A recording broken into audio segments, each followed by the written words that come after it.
What does it mean to create a game plan for performance? That's the question that we are spending time clarifying for us as a team right now. The alignment for us as performance nutritionists and within our coaching is really important. We coach holistically based on pillars of performance, and our pillars are based around how people are exercising, training. So we've got the training pillar, the nutrition pillar, so the performance lens, how to perform better. There's the sleep pillar, and then recovery and mindset. And we coach through this prism. And based on our experiences and our interests, we can be led one way or another. But it is ultimately about helping athletes understand what their priorities are based on this to create that game plan. How do you feel about how we have evolved as a team around building that game plan for athletes? From the start, it's always been about performance and to help someone really understand better themselves how they can lead towards what ultimately they want to achieve, and that's better performance in their sport. How we've evolved is more just in the how many components actually have to be considered in order to achieve that. You can't simply be just focusing on one specific pillar in order to get you to that performance, or to progress or improve as a person and as an athlete. I think now we've just come to a place where we've been able to start to put those pieces together more concisely in a framework that can be worked through to create that game plan. It still has always been about that performance element. We've just got a little bit more clear in how we can help people to execute that game plan as well as understand it themselves, and that it's self-led through those pillars. What I love about where we're at, Gemma, is the language that we're using has evolved but has simplified. And that's staying really true to where we want people to be in connecting to our messages through simplicity, relatability, but also that it's fun while being based within science. So we have our playbooks, for example, that we're clarifying what people need, like what solutions that people need. And then we're talking about a game plan, which is very relatable.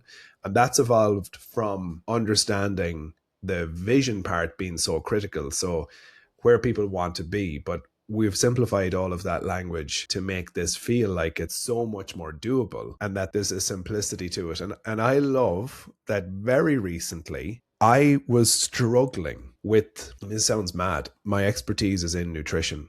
I'm a performance nutritionist. And then I was struggling with that. A lot of the very simple messaging within nutrition, because we have learned so much about the psychology and the mindset of performance. And what I mean by that is the readiness to take on the game plan, the self-awareness, the ability to reflect on what's working, what's not. So we've spent a lot of time in that area. I don't want to say I've neglected the nutrition part, but it is really understanding how important that pillar is within this, and how that's very much come back to now us focusing on the importance of the kitchen. We've always known planning is important, but like we've got this excitement and energy again, knowing how critical the kitchen space is and the home is for performance. We've gotten so much more excited about that because we've seen the interest in nutrition almost been taken to a level that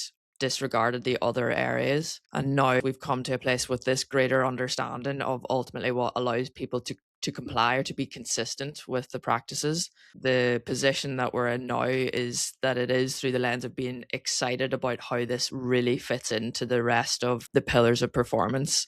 And with the kitchen, it really sits in the fact that you have to be connected to your environment. You have to see where things sit, the planning element that's required in order for you to be consistent, and how supportive kind of your system and the things around you have to be in order to create that consistency in your life. And it's the same when we talked about this idea of when you step into your home, it's the same idea that you have this kind of recovery feeling when you come to your bedroom.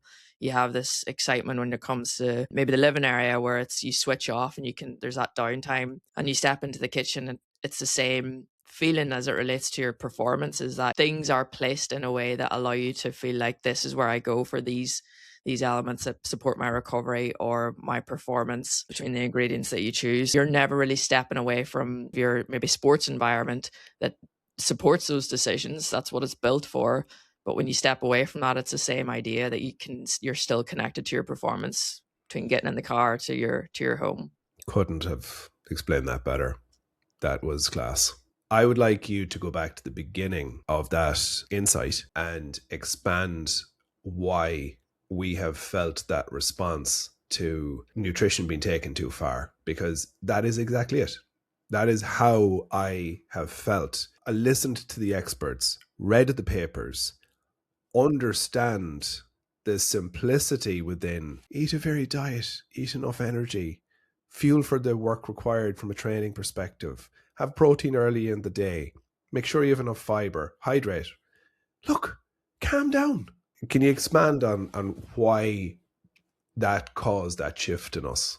Because we've seen the stress that it created, and when people seen it as the solution to all of the problems, it created this kind of, especially when you're working one-to-one and you hear the stories of people, you're listening to the problems that they're experiencing by simply just not being able to make confident decisions in their food choices. The confusion has led them to a place where it created more stress, and that stress was then never supported by other elements that were so important, like sleep and recovery and fun. It took the fun out of it because there was pressure. It was hard then to maybe create space in your mind for other areas that would actually enhance performance and create that consistency. So it drove, I suppose, us to a point where there was probably less of a focus on nutrition, and we tried to help people explore those other areas to create that space now where nutrition can actually sit in much easier. Elaborate on the point around pressure, because that again is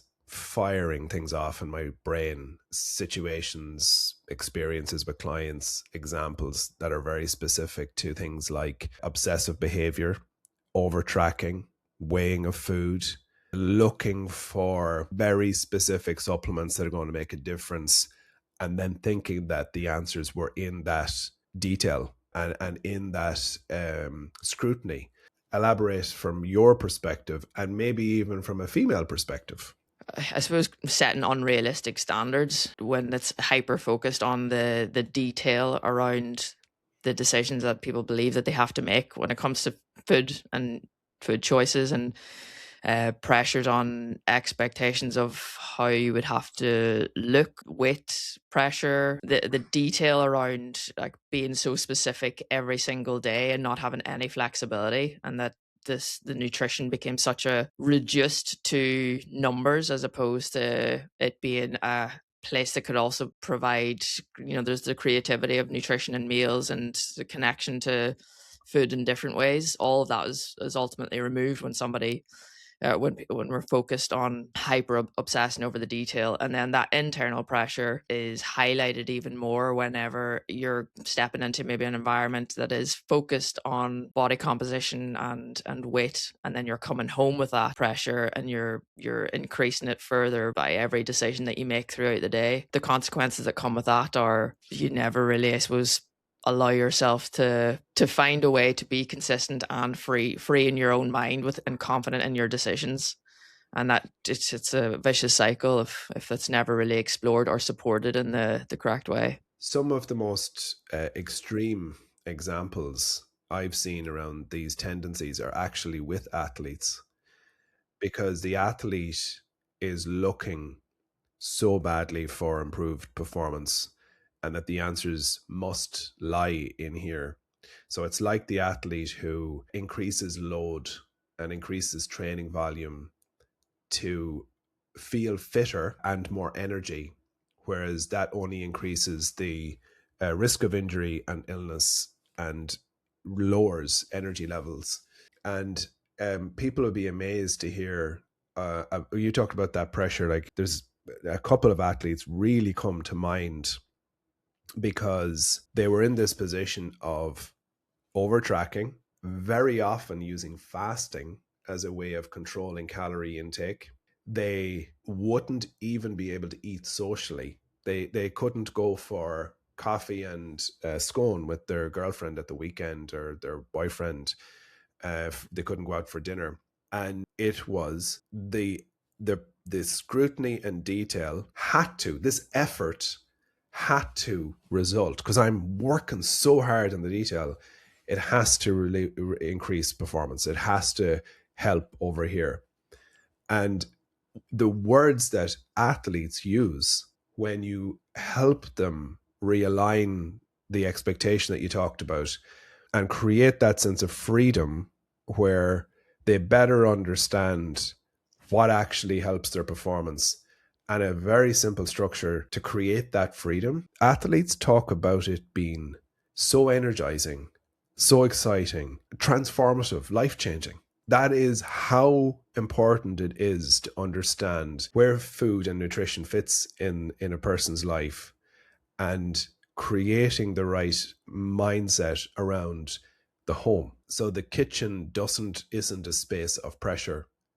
It's a space of creativity. It's a space for energizing. It's a space for being mindful. And it's such a critical part of all of this. And I'm not saying we ever undermined that pillar, but it's massively come back into our focus and how critical it is to that it has an equal share of the conversation. I think just another point as well is it is a psychological freedom part that it helps with, and it is the feedback that we get from clients is that life changing component. But I think what probably starts where it starts with someone is the physiological impact that it can have when it's really understood. The impact of having that pressure and being too detail orientated is hyper focused on, I suppose, the restriction part that comes with nutrition. And then to actually step into, well, if you're talking about this performance that you're trying to achieve, and you look at the actual practices and what's happening day to day, it doesn't make sense that this input that you believe is going to help you achieve this performance, if they're not aligned, if they're not actually providing you with the energy and the nutrients, but also I suppose, that stress adaptation, like what you're actually looking for, needs to be considered as well. But yeah, stepping into the environment part is ultimately where it's unlocked. I was at an event at the weekend. It was a retreat, and as part of the retreat, there was, I actually don't know what his main expertise was, but it was a mindful session, and it was actually called forest bathing. You wouldn't know what it meant. I didn't know if I was getting into a bath in the forest or what this concept was, but the idea was to be completely immersed and present, and being present, really understanding, how did it engage the senses. So what were you hearing, what were you feeling, what were you smelling, what were you seeing? And it became like a bathing experience within the environment. But what I wanted to say about it and why it came to mind was this: the facilitator Luke had this extraordinary language around space, and he talked about when this is the space that we're in the conversation we're having now, and this is our experience right now where you're standing in this space, and this is how you feel right now. We are going to move out of this space into this next space, and it was only over there, it was only 20 meters, but you actually felt like you were transitioning into a different space, into a different mindset, uh, engaging a different sense or awareness. And there's no way, even for anybody who's listening to this, or if for you, Gemma, we would talk about this and we would have these types of experiences and you can relate to it in some way, but there's no way until you actually commit to that or being there that you would understand exactly what that means. But you related it again towards the different spaces in your home. It doesn't have to be this conscious thing. It doesn't mean, oh, I'm in the bedroom now. Oh, I'm in the bathroom now. This means these things. But just recognizing the value of, what does this space mean?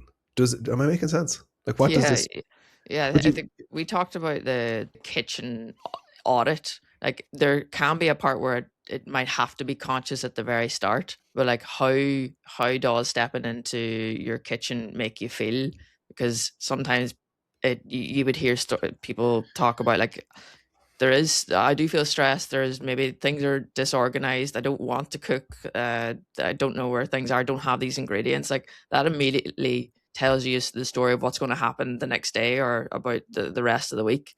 So it is a good starting point to maybe bring it to the conscious level and you actually start to become aware. But then it is just about the feeling of stepping into different environments and one step at a time, making it setting it up in a way that is going to support future decisions. Do you think as we've talked through this that we've brought a good sense of clarity to what we mean by a mindset towards nutrition and a mindset or a psychology around nutrition? You know, is there anything else that we can say that creates clarity around where the boundaries lie? What I mean by the boundaries is sometimes when you say psychology or when you say mindset, it can bring up really challenging thoughts that could be related to deeper experiences.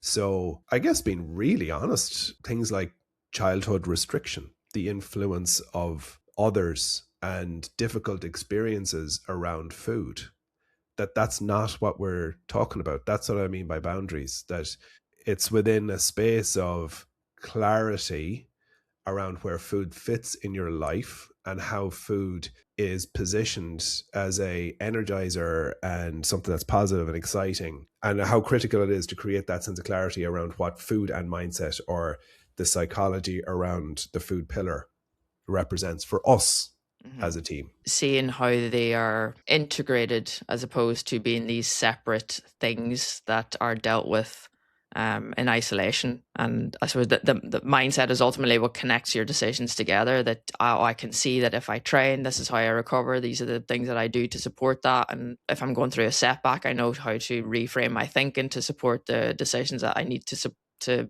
help with that setback. It has to be integrated. You can't lead through these isolated pillars and expect the result that you ultimately want. If you've been listening to our podcast, we'd love to get a little bit of feedback. So if you found it valuable, anything that you'd like us to talk more about, or I mean, any comment whatsoever on our conversations would be so valuable for us as we aim to evolve it and for it to be as interesting and as valuable for you, the listeners, as we can make it. You'll be hearing a lot more about the performance kitchen in the next couple of weeks. Oh, you will.